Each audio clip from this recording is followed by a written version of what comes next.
Okay, let's dig into this. We are just, well, flooded with information every single day, aren't we? Absolutely. News, social media, emails, it's constant. And it makes it really tough to feel like you actually know what's going on, especially with things that, might actually help you make a difference. It's true. That sheer volume can feel paralyzing sometimes. Yeah. But um, what if there was a kind of roadmap, a really deep and practical guide from someone focused purely on living a life of service? And that is exactly what we're diving into today. We're looking at Pandit Shriram Sharma Acharya's guidelines for the aspiring Loksevi. Right. And maybe we should define Loksevi straight off. Good idea. So loka means world, and seva means like wholehearted, sincere social service. So a Loksevi is someone who serves the world. Think of it as a social worker, maybe, but on a much grander scale. Their whole mission is community welfare. Living for it, basically. Working to help others have a peaceful, moral life. And the source is pretty clear. This isn't for casual interest. It's really for people considering dedicating their whole lives to this path. Yeah, it's a compilation of writings from Puja Gurudev, that's Pandit Shriram Sharma Acharya, meant to guide volunteers shape their lives according to his ideals for succeeding in service. And it tackles things head on, like corruption, self-serving attitudes, things we still see everywhere today. Right. The guidelines are framed as these pillars of support, promoting cooperation and compassion. And the source says following them brings, well, personal satisfaction, respect from others, even divine blessings. All contributing to building a better nation and what the source calls era restructuring. Era restructuring, that sounds huge. It is. It implies a really fundamental shift in how society thinks and operates. That's the big picture goal. Got it. So our goal here is to unpack the core ideas, the practical steps from this book. What does it really mean to be a Loksevi? And how can we maybe apply some of these insights today? Even if we aren't dedicating our entire lives in that specific way. Exactly. And there's this central metaphor the source uses right away, which I find really helpful. It's this idea that every act is like planting a seed. Mm-hmm.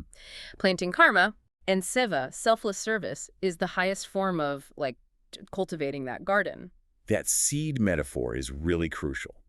The source breaks it down. A thought leads to an intention, which then leads to an action, a deed. And every single deed, big or small, Plants a seed of karma. in what the source suggests is like God's impartial soil, or maybe the universe's soil. Exactly. Totally impartial. Whatever you sow, that's what you'll eventually reap. No shortcuts, no favoritism. The soil just responds to the seed. Which leads straight into this idea of seva as high-yield farming. Precisely.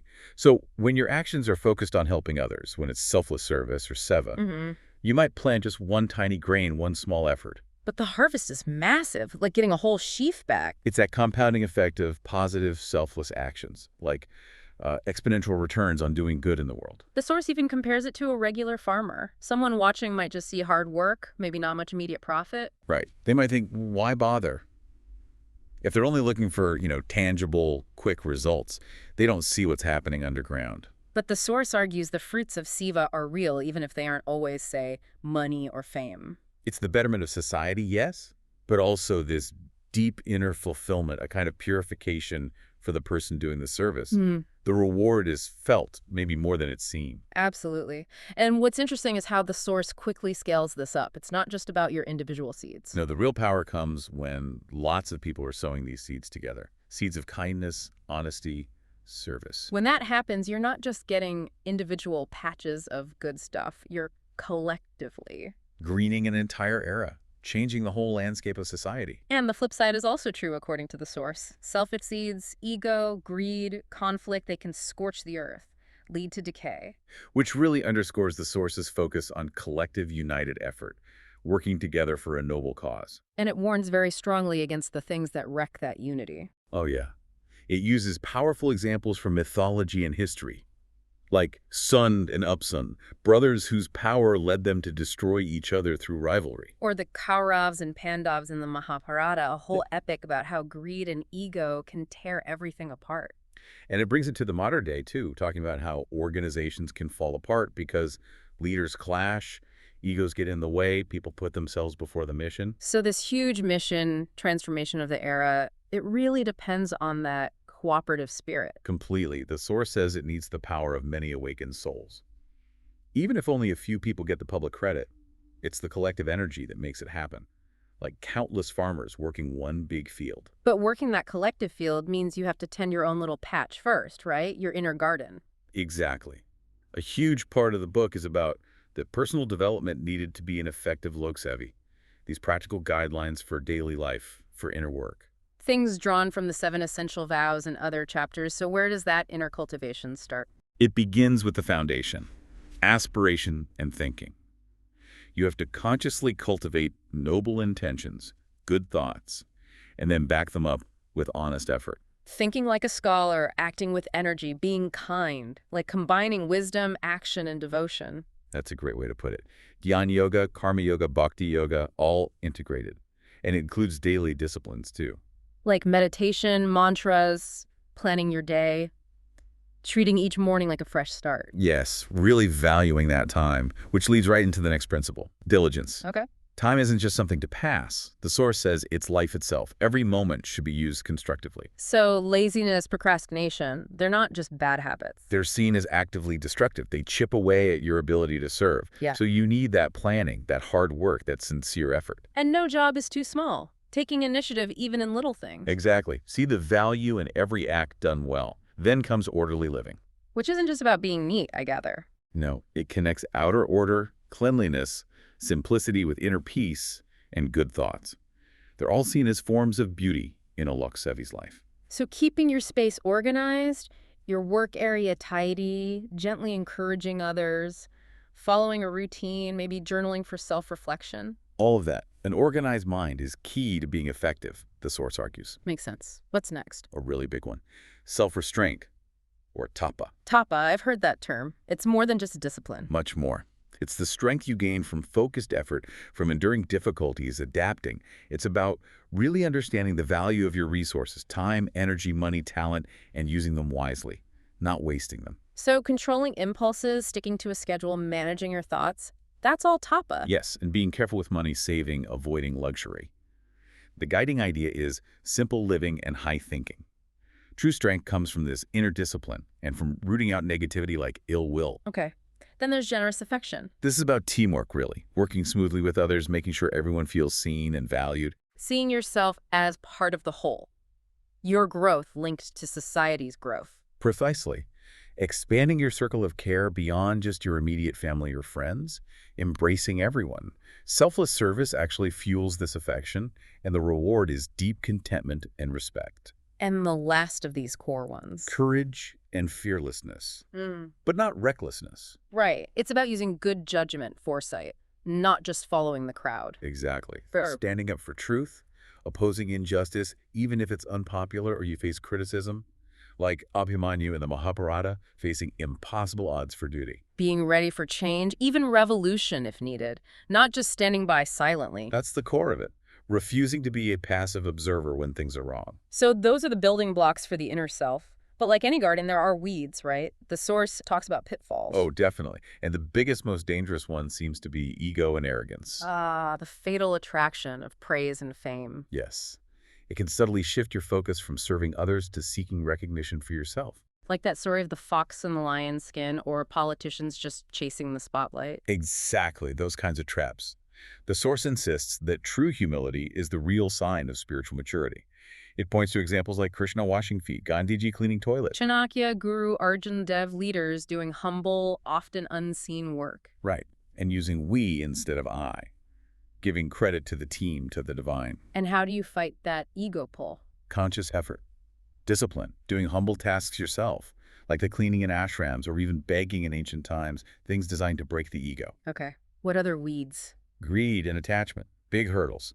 Greed obviously pulls you towards personal gain, maybe even misusing funds meant for service. And attachment, like family attachment. Yeah, if it becomes excessive. Loving your family is natural, but the source warns if it becomes too possessive or exclusive, it can be pampering, hindering growth, or making you blind to your wider duties to humanity. Got it. Any others? It briefly mentions being wary of external hinderers, people who might actively try to sabotage your efforts through deceit, like Kalnemi trying to distract Hanuman. Just a heads up that the path won't always be smooth. So manage the inner garden, watch for weeds, and then there's how you present yourself to the world, the lifestyle and conduct. Absolutely crucial. The source says your personality, your whole being, is your most powerful tool. It quotes Swami Ram Tirth, "Your life is your speech." Wow, so credibility, character, everything. It starts with lifestyle. Minimizing your needs, living simply. Think Socrates, Gandhi. People respected for character, not possessions. A clean, simple life earns trust. And conduct and behavior. First impressions matter. Definitely. How you speak, dress, carry yourself, courtesy, humility, politeness are essential.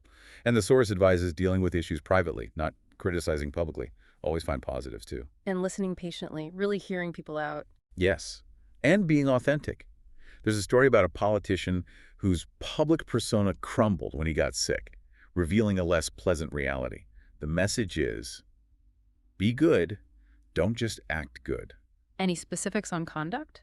Transparency with money is highlighted, treating public funds like an ascetic would handle offerings very carefully. What? And being mindful and appropriate in interactions between men and women to avoid any misunderstandings or gossip. And underpinning all this is leading by example, right? Can't stress that enough. Yeah. You can't preach simplicity in fancy clothes.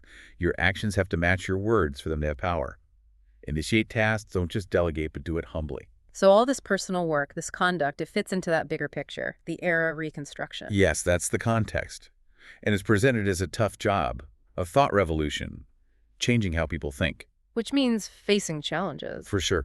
Opposition, maybe even from people close to you. Your own internal struggles. Trying to inspire people who are resistant to change, like helping someone who doesn't want help yet. So you need serious determination, sincerity, a strong character. Like Arjun focused on the target. Exactly. Or Eklavya's dedication.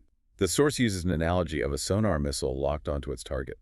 You need that focus. And practicing what you preach is vital for that resilience, fulfilling your word no matter what. Give my life, but not my word. That's the level of integrity this source points to. That leads us towards the end, where the source gives this really powerful, almost loving message, especially to those who are part of me, and the epilogue. It really does. It frames this huge mission of era transformation as being divinely inspired. The idea is the resources, the support, they'll come from that higher source. So the Loksevi's job is what? Unwavering dedication, sincerity, giving your absolute best effort. Keep refining your character, face the challenges bravely. And let success bring gratitude, not ego. Like Hanuman achieving amazing things through devotion and discipline. Precisely that example. And then, in the epilogue, Acharya shares these incredibly moving thoughts. His deep love for his followers, the pain of being physically apart but spiritually connected. Viewing the whole world as his family. Yeah. And that striking idea, rejecting traditional heaven. In favor of this life, lived with selfless love and high ideals. Mm-hmm. That is heaven, according to him. Wow. He even expresses a desire to come back, to be reborn, just to continue serving and repaying the affection he received. It emphasizes that the real bond is in the shared mission, the dedication. That connection stays strong if you keep working that collective field. Okay, so let's try and wrap up this deep dive into the guidelines for the Aspiring Loksevi. We started with understanding this role, someone serving the world, and that core idea of actions as seeds. Planting karma, and how Siva, selfless service, is like this incredibly effective, high-yield farming, bringing benefits both inward and outward. We looked at the power of doing it together, collectively greening an era, versus the damage caused by ego and conflict. And we went through those key guidelines for tending your inner garden: aspiration, diligence, order, self-restraint, affection, courage. While also being aware of the weeds, ego, greed, attachment. And then how the Loksevi becomes a living example through their simple lifestyle, their humble and authentic conduct, all part of that larger, challenging work of era reconstruction. It really feels like the core message is that service isn't just something you do. It's a path of profound self-improvement. It's about becoming good through doing good. Yeah, and that inner transformation is what fuels the outer change. It's all connected. Seeing your actions, big or small, as part of cultivating a better world. One seed, one act at a time. Which definitely leaves us with something to think about. If, as Gurudev suggests, a life of selfless love and service is heaven itself, what does that challenge you, listening now, to maybe redefine about your own search for happiness? If heaven is built through service, what tiny seed of service could you choose to plant today?